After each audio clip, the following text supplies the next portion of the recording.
രൂപ പതറിയപ്പോൾ പ്രവാസികളെ സംബന്ധിച്ച് നല്ല കാലമായിരുന്നു.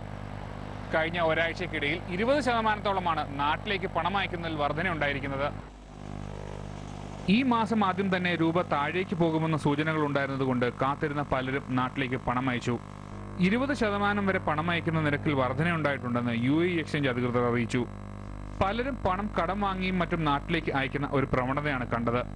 പല ആവശ്യങ്ങൾക്കായി വ്യക്തിഗത വായ്പ എടുത്തിരുന്നതിൽ തുക മിച്ചം പിടിച്ചവരും നാട്ടിലേക്ക് പണം അയച്ച സാഹചര്യമുണ്ടായി. രാജ്യാന്തര തലത്തിലും ആഭ്യന്തര തലത്തിലുമുള്ള പ്രശ്നങ്ങളാണ് രൂപയുടെ മൂല്യം ഇടിയാൻ കാരണമായതെന്ന് IBMC group director and CEO PK Sajith Kumar പറഞ്ഞു.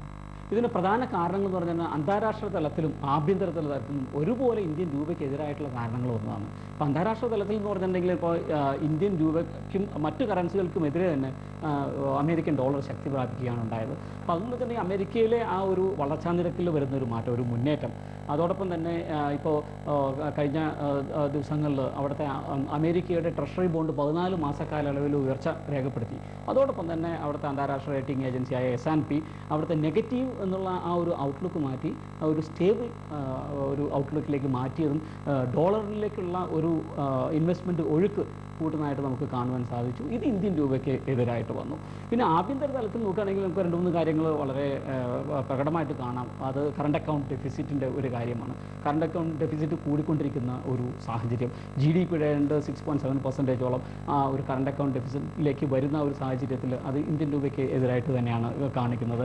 അതിന് പ്രധാനമായിട്ടുള്ള ഒരു കാര്യം നമുക്ക് ഇമ്പോർട്ട് കൂടുന്നു, എക്സ്പോർട്ട് കുറയുകയാണ് ഉണ്ടാകുന്നത്. ഇമ്പോർട്ട് കൂടുക എന്ന് പറഞ്ഞിട്ടുണ്ടെങ്കിൽ നമുക്കിപ്പോൾ അറിയാം, നമുക്ക് ഗോൾഡിൻ്റെയും അതുപോലെ തന്നെ ഓയിലിൻ്റെയും.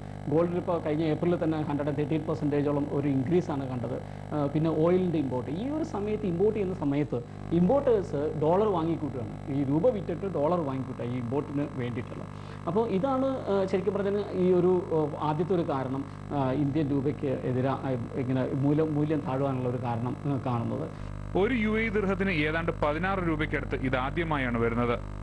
അയക്കുന്ന പണത്തിന്റെ തോതനുസരിച്ച് പല എക്സ്ചേഞ്ചുകളും നല്ല റേറ്റ് നൽകുകയും ചെയ്യുന്നത് മികച്ച എക്സ്ചേഞ്ച് തിരഞ്ഞെടുക്കാൻ ആളുകളെ പ്രേരിപ്പിച്ചു.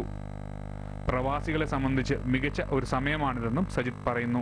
തീർച്ചയായിട്ടും പ്രവാസികളും അതോടൊപ്പം തന്നെ വിദേശ ധനകാര്യ സ്ഥാപനങ്ങളും ഇവർ ഒരു ഡബിൾ ബെനിഫിറ്റ് കിട്ടുന്ന ഒരു അവസ്ഥയിലാണ്. ഇപ്പോൾ NRIs ആണെങ്കിൽ തന്നെ നമുക്ക് ഇൻവെസ്റ്റ് ചെയ്യാം. അതായത് ഇപ്പോൾ എൻ്റെ 3% കൂടുതലാണ് ഈ കഴിഞ്ഞ ആഴ്ച തന്നെ രൂപയുടെ മൂല്യം താഴ്ന്നത്.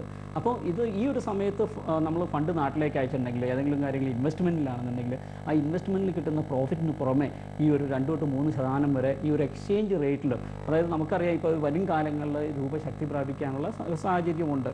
അപ്പോൾ ആ വരുന്ന സമയത്ത് ഈ പൈസ തിരിച്ചെടുക്കുകയാണെന്നുണ്ടെങ്കിൽ ആ ഒരു നിക്ഷേപത്തിൽ നിന്ന് കിട്ടിയ പ്രോഫിറ്റിന് പുറമെ ഈ ഒരു എക്സ്ചേഞ്ച് റേറ്റിൻ്റെ ഒരു പ്രോഫിറ്റും കൂടെ കിട്ടുവാനുള്ള ഒരു സാഹചര്യം ഉണ്ട്. അപ്പോൾ ഇത് 2 രീതിയിൽ നമുക്ക് ബെനിഫിറ്റ് ശരിക്കും പറഞ്ഞാൽ പ്രവാസികൾക്കും നമുക്ക് കാണുവാൻ സാധിക്കുന്നുണ്ട്. കുവൈറ്റ് ദിനാറിന് 205 രൂപയിലേറെയായിരുന്നു ഇത്തവണത്തെ മൂല്യം.